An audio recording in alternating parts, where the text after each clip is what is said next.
Bonjour à tous et bienvenue dans un nouvel épisode du podcast Under the Ground. Je suis super heureuse de pouvoir enregistrer dans des conditions pareilles parce que ceux d'entre vous qui me suivent sur Instagram le savent déjà, et si vous ne me suivez pas sur Instagram, voilà, c'est le moment de me suivre parce que je dis pas mal de choses là-bas que je dis pas forcément ces derniers temps directement sur YouTube, principalement parce que, comme j'allais le dire, j'ai déménagé, donc le fait d'avoir déménagé, ça a été vraiment un truc super cool. J'habite dans une super maison, elle est immense, c'est trop cool. Et du coup, j'ai vraiment un espace qui me permet de travailler. J'ai mon bureau fermé. Oh my god, incroyable, une porte. Le petit problème actuellement que j'ai avec mon bureau, c'est que il est pas encore finalisé, j'ai pas encore voilà tous les meubles, toute la déco, je voudrais repeindre un mur, bref, je voudrais faire un vrai bon petit décor. Et le truc c'est que là, vu que j'attends plusieurs meubles qui doivent arriver et plusieurs trucs voilà pour remplir cet espace-là, il y a quand même un petit peu d'écho. Donc pour bosser en mode focus, c'est parfait, hein, parce que rien que le fait d'aller dans une pièce, je veux dire c'est tout bête, hein, mais psychologiquement le fait de fermer la porte derrière soi, ça aide vraiment à se mettre dans une bonne mécanique et aussi à bien se reposer. En fait, je trouve que ça permet vraiment de séparer le côté professionnel du côté personnel. Alors peut-être que ce que je dis c'est complètement évident pour tout le monde, mais moi ça a été vraiment un life savior, j'ai envie de vous dire, depuis que j'ai déménagé. Donc ça fait depuis un mois maintenant, quelque chose comme ça. Je me suis vraiment pas mal remise à bosser. Alors je sais que ça se voit pas beaucoup sur YouTube parce que c'est pas forcément sur YouTube que j'ai concentré mes efforts. J'ai fait pas mal de choses pendant ce mois, hein, vu que tous les jours je vais dans mon petit bureau, c'est ma nouvelle petite routine. Je suis notamment en train de lancer des business annexes, etc. Enfin bref, ici je vais pas trop m'épiloguer non plus sur ces projets. Je sens que je commence déjà à partir dans tous les sens. C'est que en fait ça fait depuis très longtemps que j'ai pas pu enregistrer un podcast dans ces conditions, en étant vraiment tranquille, en sachant que je suis dans un endroit calme. Mais le truc c'est que je peux pas trop tourner des vidéos pour l'instant parce que niveau décor c'est pas encore trop ça, et je préfère attendre justement d'avoir un bon décor entre guillemets pour faire les choses, même si plus le temps passe et plus je me dis que j'ai quand même hâte de reprendre les vidéos. Donc peut-être que je ferai des vidéos sans décor, on n'en sait rien. Dites-moi dans les commentaires si ça vous trigger d'avoir un fond blanc derrière moi le temps que je repeigne un mur couleur Wonder et Queen. Je voulais introduire un petit peu tout ça pour vous dire où j'en étais, ce qui se passait en ce moment, parce qu'il se passe pas mal de choses même si vous n'êtes pas nécessairement au courant. C'est pour ça que c'est important de me suivre sur Instagram, parce que sur Instagram c'est beaucoup plus facile pour moi en fait de vous donner des news. Et c'est vrai que même si pendant très longtemps j'étais pas fan d'Instagram, et aujourd'hui j'utilise plus forcément Instagram pour gagner des abonnés, c'est plus du tout mon objectif. C'est surtout pour pouvoir vous donner des nouvelles un petit peu plus régulières et partager un petit peu plus des tranches de vie, si je peux dire ça comme ça. Donc si jamais ça vous intéresse d'en savoir un peu plus sur mon quotidien d'entrepreneur et ne rien manquer, n'oubliez pas de me suivre. Mon compte c'est qui dit encore arrobase, bref, Wonder Well Queen, hein, tout simplement. Et je vous invite à me suivre et à ne pas hésiter à m'envoyer un petit DM, parce que je suis actuellement dans un très bon mood, hein. Le soleil ça me rend presque sociable, on va dire ça comme ça. Donc voilà, si jamais vous avez envie de m'envoyer un petit DM, n'hésitez pas. Avant de rentrer vraiment dans le vif du sujet, j'aimerais juste vous informer que j'ai sorti une toute nouvelle formation cette semaine. Et oui, je vous l'ai dit, il y a eu des choses qui se sont passées. Et cette formation, elle s'appelle Royaume Express. C'est une formation où je vous explique comment créer un site web clic par clic, même si vous n'avez aucune compétence technique, un site qui soit propre, optimisé, qui soit professionnel et qui donne envie du coup à vos clients de vous faire confiance et de vous acheter des produits, et le tout en 48 heures. Donc si jamais ça vous intéresse, la formation Royaume Express vient tout juste de sortir cette semaine, et d'ailleurs il y a quelques bonus qui sont réservés exclusivement pour le lancement, c'est-à-dire qu'en dehors du lancement, si jamais je relance des promotions sur cette offre-là, les bonus en question ne seront pas disponibles, et du coup je vous invite à aller regarder ça avant que ce ne soit plus disponible, parce qu'à la fin de la semaine, la promo de lancement prendra fin. Bon voilà, tout est dit, on va pouvoir rentrer dans le vif du sujet. Aujourd'hui, j'ai eu envie de partager avec vous 5 leçons, entre guillemets, que je retiens de mes 5 dernières années en tant qu'entrepreneur du web, parce que vous vous en doutez, en 5 ans, j'ai fait pas mal d'erreurs, j'ai vu pas mal d'entrepreneurs, j'ai vu beaucoup de choses, et du coup, j'ai appris aussi énormément de choses. Et comme je vous le dis à chaque fois que je fais un podcast où je partage ce genre de contenu, je pourrais pas en fait faire une seule et unique vidéo sur tout ce que j'ai appris, tout tout ce que je sais, et du coup aujourd'hui j'ai décidé de sélectionner 5 leçons qui d'après moi sont importantes et ne sont pas souvent mises sur le devant de la scène, si on peut dire ça comme ça. C'est vrai que en général quand on voit des contenus comme ça, 5 leçons sur le business en ligne, on se dit super, encore un truc random que j'ai lu 1000 fois avec des mots différents, mais là j'avais envie vraiment de prendre un angle différent pour vous proposer quelque chose de différent, parce que c'est un peu ennuyant de tout le temps repartir sur les mêmes choses, et vu que, comme je le disais un petit peu plus tôt, ça fait maintenant près de 5 ans, ou plus de 5 ans, je sais même plus, j'ai perdu, ça y est, je commence à perdre le compte, Fantasy is coming, mais bon, c'est pas grave. Tout ça pour dire que ça fait depuis déjà un bon moment que je baigne dans cet univers-là, et du coup, il y a certaines erreurs sur lesquelles j'aurais aimé que on m'alerte quand j'ai démarré. Il y a d'autres choses que j'aurais aimé aussi qu'on me dise et que j'ai pas forcément retrouvé dans les contenus avec lesquels je me suis formée, et je me suis dit du coup que ce podcast c'était l'occasion justement de vous partager 5 de ces leçons entre guillemets que j'aimerais, que j'aurais aimé en tout cas qu'on me partage au moment où je me suis lancée, et au moment où peut-être que où mon business en tout cas n'était pas au stade auquel il est aujourd'hui, et où j'aurais eu besoin justement de ces conseils pour progresser beaucoup plus rapidement.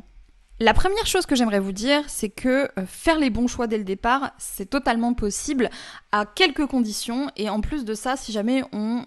prend le temps vraiment de se documenter sur certaines choses, de s'intéresser à certaines choses, ça peut vraiment nous faire économiser des heures de galère par la suite. Je me rends compte aujourd'hui que les bonnes décisions que j'ai prises il y a 5 ans, par exemple créer une liste email dès le départ,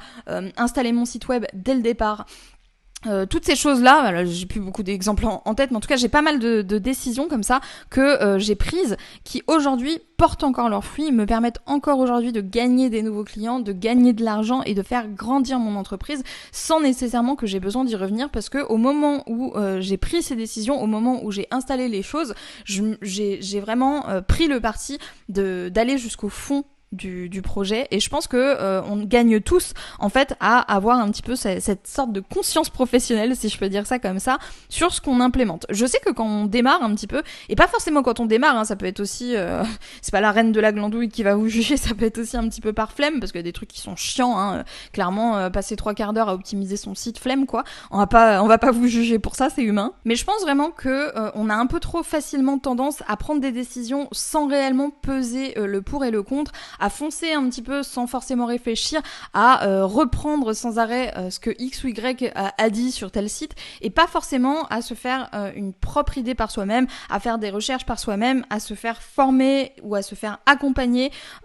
pour prendre les bonnes décisions, parce que encore une fois, si jamais vous êtes entrepreneur aujourd'hui, peut-être qu'hier c'était pas le cas, et peut-être que vous avez aucune expérience dans l'entrepreneuriat, et on devient pas un super entrepreneur comme ça en claquant des doigts, c'est quelque chose qui prend vraiment des années, c'est un processus qui est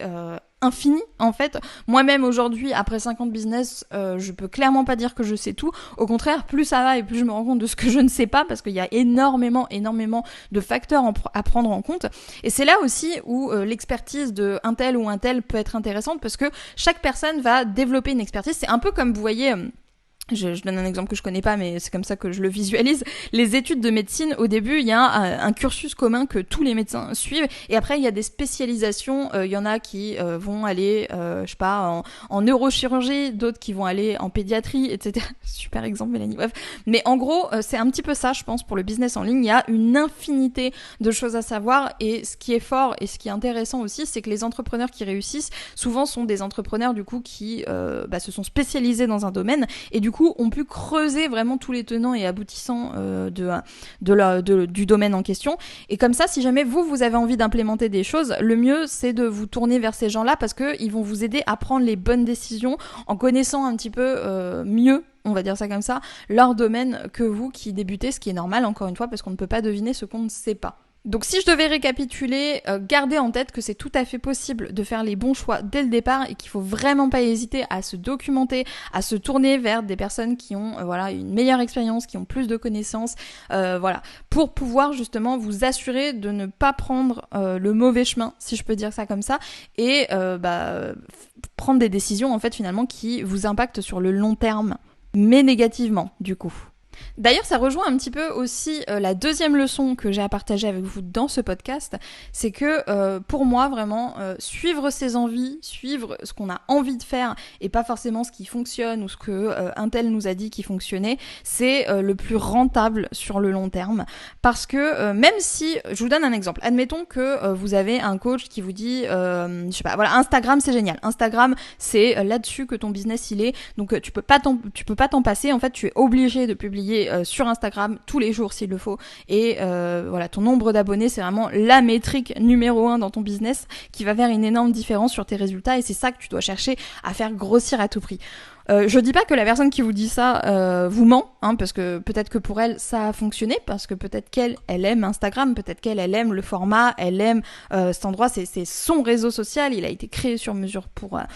elle, mais peut-être que c'est pas le cas pour vous. Il y a pas mal de personnes qui me suivent, je le sais, qui sont pas forcément très fans des réseaux sociaux et qui se sont quand même retrouvés à créer un compte Instagram parce que tout le monde dit qu'il faut créer un Instagram, un tel gourou dit que voilà, c'est là où il fait le plus de ventes, donc forcément on a envie de prendre notre part du gâteau. Et ça peut être une bonne stratégie à court terme, hein, et ça peut être aussi une bonne stratégie pour voir si ça vous plaît, mais au bout d'un moment, si jamais Instagram ça vous donne la gerbe et que vous vous forcez à l'utiliser tous les jours, il n'y a rien d'étonnant à ce que vous finissiez par faire un burn-out ou par vous dégoûter complètement de votre business et de vous retrouver aussi empêtré un petit peu comme dans un piège, c'est-à-dire que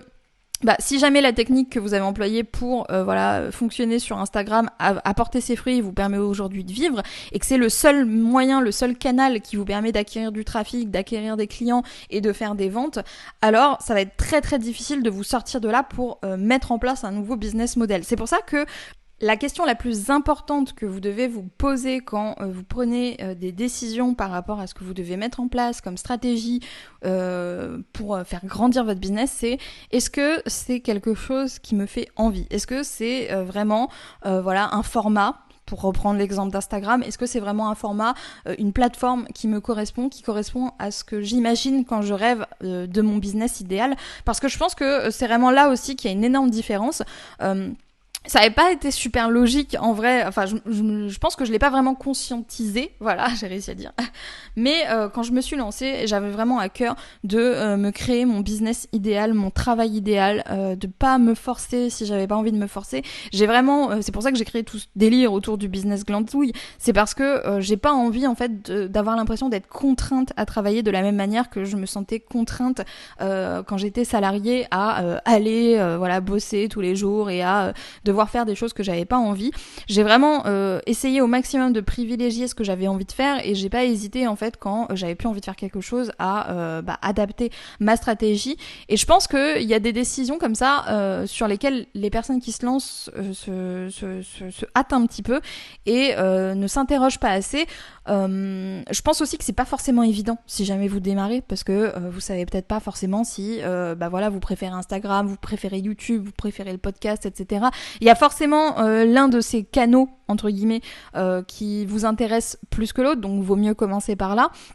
Et il faut garder en tête aussi que, d'après moi, vraiment, tout fonctionne à condition qu'on ait les bonnes armes, qu'on sache quoi mettre en place dans tel et tel domaine, et surtout qu'on soit motivé, qu'on soit passionné par ce qu'on a à faire. Parce que je vous assure qu'au bout de 5 ans, si jamais ce que je faisais ne m'intéressait pas, j'aurais eu largement le temps de me lasser, et c'est vraiment pas ce que je vous souhaite, parce que, en général, quand on lance un business, on a envie que ce soit sur le long terme. Moi, en tout cas, c'est mon objectif, c'est que moi, ma seule activité depuis 5 ans, c'est mon business en ligne et forcément j'ai pas envie d'être complètement dégoûtée au bout de 5-10 ans sachant que peut-être que ce sera mon dernier travail, on sait pas hein. En tout cas je pense que rien que le fait de me dire si c'est mon dernier travail ce serait cool, c'est déjà le signe que je suis sur la bonne voie. Donc posez-vous cette question, demandez-vous si la stratégie que vous avez mis en place jusqu'à maintenant, si ce que vous faites actuellement, si tout ce qui est création de contenu, les tâches que vous avez à effectuer dans votre entreprise, etc., ça correspond à quelque chose que vous pourriez faire jusqu'à la fin de votre vie finalement sans vous lasser. Alors on sait jamais ce qui peut se passer, hein, bien sûr c'est une façon de parler, mais je pense que de le prendre sous ce biais-là, ça peut aussi vous permettre de prendre conscience de ce qu'il faut changer dans votre business, encore plus si actuellement vous n'avez pas de résultats ou que vous peinez un petit peu à en avoir, parce que c'est le signe qu'il y a quelque chose qui n'est pas forcément aligné dans le bon sens, et ça peut être intéressant du coup d'effectuer une introspection et de se poser ces questions sur ce que je veux vraiment et quelle activité j'ai envie de mettre en place tous les jours, qu'est-ce que j'ai envie d'exécuter comme tâche, qu'est-ce qui peut me donner envie de me lever le matin avec le sourire en me disant trop cool, je vais faire ci, je vais faire ça. Pour récapituler, n'oubliez jamais que la meilleure solution, c'est toujours celle qui vous fait kiffer. Il faut vraiment jamais l'oublier quand on est entrepreneur, parce qu'on peut facilement le perdre de vue, hein. C'est un peu le jeu de qui gagne le plus de points, et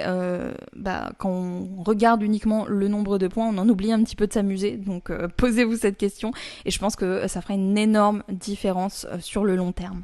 Cette troisième leçon, elle est un petit peu plus concrète et un petit peu moins théorique. C'est que réinvestir, c'est certes très très important, réinvestir ce que vous gagnez dans votre business. Le réinjecter, forcément, c'est important pour le faire grandir, mais c'est pas forcément la priorité malgré ce qu'on aimerait vous faire croire. C'est-à-dire que si jamais vous êtes débutant, si jamais actuellement votre business en ligne, il vous rapporte pas, je pense pas que la priorité absolue soit d'investir. Je pense que c'est une grosse erreur quand on gagne pas encore bien sa vie avec son business, qu'on n'a pas encore des revenus stable, de prendre le risque d'investir ou de réinvestir une partie de l'argent qu'on gagne, ou même qu'on ne gagne pas d'ailleurs, une partie de son propre argent, dans des mécanismes comme la publicité payante, comme le fait de payer des prestataires ou ce genre de choses. Je pense que ça peut être vite un très bon moyen en fait de vite vous ruiner, c'est-à-dire que le peu que vous allez gagner, si ça disparaît tout de suite, il n'y a pas de plus-value, et à long terme, encore une fois, ça craint du boudin, n'est-ce pas?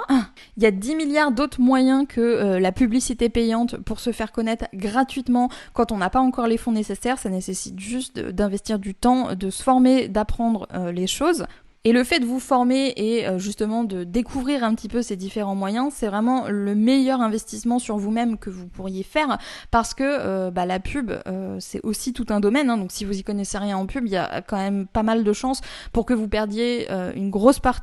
somme de l'argent que vous avez investi là-dedans sans forcément réussir à faire de vente derrière. Donc ça peut être doublement décourageant, hein. Et pareil, pour ce qui est des prestataires, on a tendance à avoir peur un petit peu de la technique, à avoir peur de mettre en place certaines choses, ou parfois être un petit peu trop ambitieux et à vouloir tirer des plans sur la comète. Du coup, dans ce cas de figure, on a tendance à se dire je suis obligée de faire appel à un freelance ou à un expert ou à quelqu'un comme ça qui va faire les choses à ma place. Sauf que ce qu'on oublie un petit peu, c'est que un prestataire ça coûte cher et que c'est peut-être pas forcément la priorité. Encore une fois, quand on démarre, il y a tout un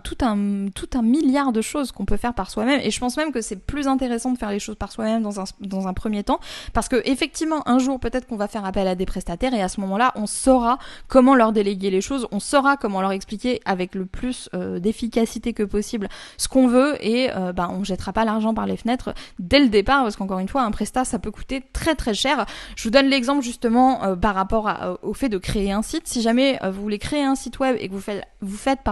appel à un prestataire, ça peut très facilement vous coûter plus de 1 000 € pour un site basique, alors que vous pouvez le faire par vous-même en 48 heures en suivant une formation comme par exemple la formation Royaume Express qui est sortie cette semaine et que vous retrouverez bien sûr dans la barre de description. Je vous donne cet exemple pour que vous réalisiez que y a quand même pas mal d'économies que vous pouvez réaliser en essayant justement de faire les choses par vous-même, et en vous rendant compte que la technique, tout ça, c'est pas forcément hyper compliqué, ou encore une fois en revoyant un petit peu les choses à la baisse. C'est-à-dire que si par exemple vous avez envie de mettre en place directement un forum entier sur votre site pour que votre audience puisse échanger entre elles, c'est peut-être pas forcément la priorité. Il va y avoir une solution système D, si je peux dire ça comme ça, pour commencer et tester un petit peu vos idées avant d'investir, notamment par exemple le fait de créer un groupe Facebook. Je vous donne des exemples encore une fois, mais ce que je veux que vous reteniez ici, c'est que la solution pour faire plus de ventes, c'est pas toujours de dépenser de l'argent, que ce soit en pub ou en quoi que ce soit d'autre. Parfois c'est juste de se former, de se débrouiller par soi-même et d'essayer de mettre un petit peu les mains dans le cambouis, si je peux dire ça comme ça, et d'essayer de comprendre comment les choses fonctionnent. Non seulement ça vous coûtera moins cher sur le moment, mais ça vous sera bénéfique sur le long terme, parce que bien sûr les connaissances que vous allez acquérir en faisant ça, elles vont vous servir pendant toute votre vie d'entrepreneur. La quatrième leçon que j'aimerais partager avec vous, c'est que l'influence, elle peut vous coûter très très cher, que ce soit en bien comme un mal. Vous connaissez sûrement un petit peu cet adage d'entrepreneur, voilà, je le sors 10 fois par an, ce truc-là. Bref, tu es la moyenne des 5 personnes que tu côtoies le plus. Voilà, on a tendance à se dire, ok, donc dans ce cas-là, surtout dans le milieu entrepreneurial, par rapport à cette idée reçue, on a tendance à vous dire, ouais, dans ce cas-là, les 5 personnes que vous côtoyez le plus, c'est pas mal que ce soit des entrepreneurs, parce que ça va vous mettre dans le bon mindset, etc. Ça va avoir un impact positif. Et c'est totalement vrai, franchement, je vais pas dire le contraire. Par contre, je pense que c'est quelque chose qu'il faut nuancer. Si les 5 personnes que vous côtoyez le plus, ce sont des entrepreneurs, c'est super bien, ça va vous mettre dans le bon mood, dans le bon mindset, vous allez avoir vraiment un état d'esprit en béton, mais très honnêtement, j'ai testé l'expérience par moi-même, et je pense que ça rend un petit peu fou et que ça décale complètement avec la réalité. Alors je sais qu'il y a tout un état d'esprit à avoir en mode oui, il faut pas que les ondes négatives, tout ça, le mauvais mindset, ça influe sur nous, parce que forcément les gens autour de nous ont une influence, mais je pense qu'on peut facilement tomber dans ce piège où on se retrouve entouré de personnes qui ont exactement la même vision que nous, et du coup à ne pas se remettre en question. Et je pense que c'est ce qui fait le côté un petit peu égocentrique de pas mal d'entrepreneurs, c'est que à force d'être entouré que de personnes qui sont dans cet univers-là, on peut facilement être déconnecté avec la réalité, parce que la réalité de la majorité des gens, c'est pas ça. Je m'en suis rendu compte justement ces dernières années, parce que pendant mes premières années de business, j'ai pas mal coupé les ponts avec tous les gens de mon entourage qui n'étaient pas forcément entrepreneurs, parce que manque de temps, et puis ils ont leur travail, et puis la vie aidant, etc. Et je me suis retrouvée à un moment donné où j'étais uniquement entourée d'entrepreneurs. Et c'est vrai que ça a été un moment très bénéfique et que j'ai vraiment beaucoup appris là-dessus, etc. Mais c'est vrai que ça crée une espèce d'obsession en fait autour du business en ligne, et j'ai l'impression que pendant un moment j'en ai presque oublié de vivre, parce que je pensais qu'au business H24, et je pense pas nécessairement que ce soit très sain. Alors c'est peut-être juste une opinion personnelle, mais je pense que ça peut être vraiment quelque chose de très bénéfique de parler avec des gens autour de vous qui sont pas forcément que des entrepreneurs, de pas hésiter à parler avec des salariés et à garder l'esprit ouvert, parce que moi j'avais un peu tendance, je l'avoue, à tomber un petit peu dans ce truc-là de ah mais ceux qui sont salariés ils ont un mindset de merde, et moi je veux pas avoir un mindset de merde, donc si quelqu'un est salarié, forcément ça crée un décalage, etc. Et rien à voir en vrai. J'ai pas mal d'idées qui me sont venues principalement de mes potes qui sont pas du tout entrepreneurs et qui sont salariés, et ça fait du bien justement. Je trouve que c'est quelque chose qui permet de déconnecter un petit peu, surtout dans ce genre de métier. Vous savez, si vous êtes entrepreneur du web et que vous avez votre business en ligne, c'est un peu quelque chose, une espèce de charge mentale qui est omniprésente, c'est-à-dire que on a toujours en tâche de fond, j'ai envie de dire, dans notre cerveau, l'idée qu'il faut faire des choses, qu'il faut qu'on trouve des idées, qu'il faut qu'on trouve des clients. Parfois, pour ceux d'entre nous qui n'arrivent pas forcément encore à rentabiliser leur activité, il y a tout ce côté oh là là, mais comment je vais faire, est-ce que ça va marcher, etc., qui crée une angoisse permanente. Et je pense que vraiment le fait d'avoir des personnes qui n'ont pas cette pression-là, qui n'ont pas forcément cette vision-là, et qui sont dans leur métier salarié, ça peut nous aider justement à avoir un autre regard sur l'entrepreneuriat. Personnellement, le fait de parler davantage avec mes amis salariés et de les voir plus régulièrement, ça m'a permis justement de prendre beaucoup de recul par rapport à mon business, et aussi de savourer beaucoup plus cette liberté que j'ai et qu'ils n'ont pas, mais aussi de pas rester têtu et borné sur certains points comme j'aurais pu l'être à une époque où j'étais beaucoup plus entourée d'entrepreneurs et beaucoup moins de salariés. Et je pense que ça enferme dans quelque part un mauvais mindset, parce que pour moi je pense que le fait de ne pas se remettre en question, c'est pas un bon truc de mindset en fait. C'est la pire façon pour moi d'entretenir son mindset. Je pense que d'avoir un bon mindset, c'est de reconnaître ses erreurs, mais de ne pas y être forcément attaché émotionnellement. C'est-à-dire que on a le droit de se planter, tout le monde se plante, mais il faut essayer du mieux que possible, notre échelle d'être humain, de regarder ses erreurs d'un œil neutre en les analysant et pas en s'auto-flagellant justement. Je vous conseille vraiment de trouver un maximum d'équilibre dans votre entourage, d'éviter bien sûr tout ce qui est ondes toxiques et machin, les gens qui craignent.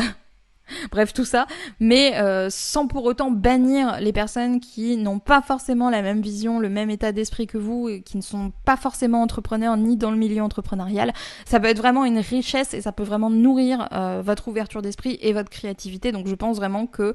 c'est très très important de ne pas prendre au pied de la lettre ce fameux adage de tu es la moyenne des 5 personnes que tu côtoies le plus. en vous disant que vu que vous voulez devenir un entrepreneur à succès ou que vous voulez devenir un millionnaire, vous avez plus le droit de parler aux personnes qui gagnent moins de X 1000 euros par mois. Enfin voilà, je pense que c'est important de le préciser parce que on n'a pas forcément tendance à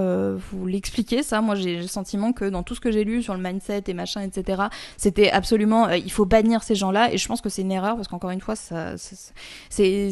une richesse en fait de discuter avec des personnes qui n'ont pas forcément le même point de vue que vous, et ça vous permet aussi de forger un petit peu votre opinion personnelle et d'être capable de dialoguer avec des personnes qui n'ont pas forcément les mêmes visions, les mêmes ambitions et les mêmes aspirations que vous. Leçon numéro 5, et celle-ci, elle est importante, c'est que le temps perdu, il est jamais retrouvé. C'est-à-dire que tout ce temps que vous allez passer à faire des choses inutiles, tout ce temps que vous allez passer à vous prendre la tête, tout ce temps que vous allez perdre ou gaspiller, c'est un temps que vous ne récupérerez jamais. Un temps et une énergie, parce que malgré tout, ça demande une énergie de faire ça. Donc je pense qu'il y a pas mal de tâches qu'on exécute sans forcément penser à la finalité, c'est-à-dire par exemple, voilà, passer 3 quarts d'heure à améliorer son site alors que ça nous fait pas forcément faire des ventes, passer 4 heures à refaire notre feed Instagram alors que pareil, ça fait pas forcément progresser notre entreprise. Tout ça, c'est des tâches à faible valeur ajoutée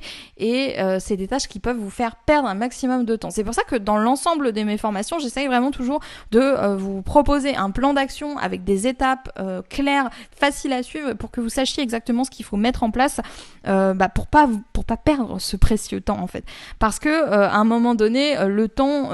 il est pas illimité. Et l'énergie, c'est pareil. L'énergie, vous allez vous rendre compte qu'elle est extrêmement précieuse. Moi, je me rends compte, encore une fois, après 5 années de business, que mon endurance n'est plus forcément la même que quand j'étais salariée. C'est-à-dire que quand j'étais salariée, je bossais 35 heures par semaine. Et là, actuellement, depuis que je ne suis plus salariée, je galère à bosser des fois plus de 5 heures par semaine. Donc, on n'a vraiment plus du tout les mêmes fonctions, le même niveau d'énergie. On a aussi beaucoup plus envie de profiter de la vie, il faut pas se mentir. Donc, forcément, moi, je suis vraiment dans cette logique où j'essaye de vous faire gagner un maximum de temps et où le temps n'est pas une ressource qu'on peut se permettre de gaspiller. C'est pour ça que je vous encourage vraiment à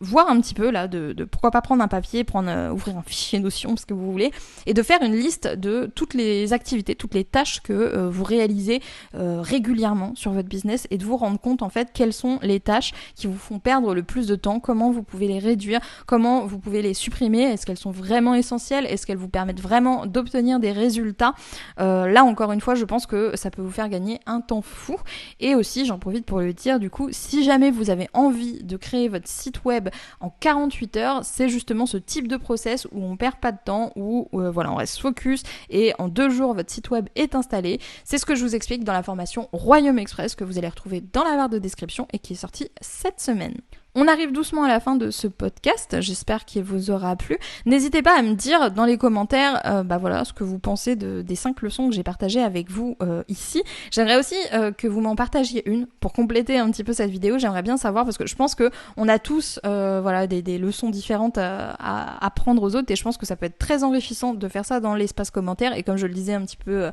au début du podcast, en ce moment je suis en mood j'arrête pas de parler, donc faites-vous plaisir, je répondrai sûrement à votre commentaire. En attendant, moi je vais vous laisser là, je retourne à mes autres projets dont vous aurez beaucoup d'informations, sur lesquels vous aurez beaucoup d'informations très très vite. Je vous souhaite une super bonne journée et je vous dis à plus pour de nouvelles vidéos sur la chaîne de Wonder Way Queen.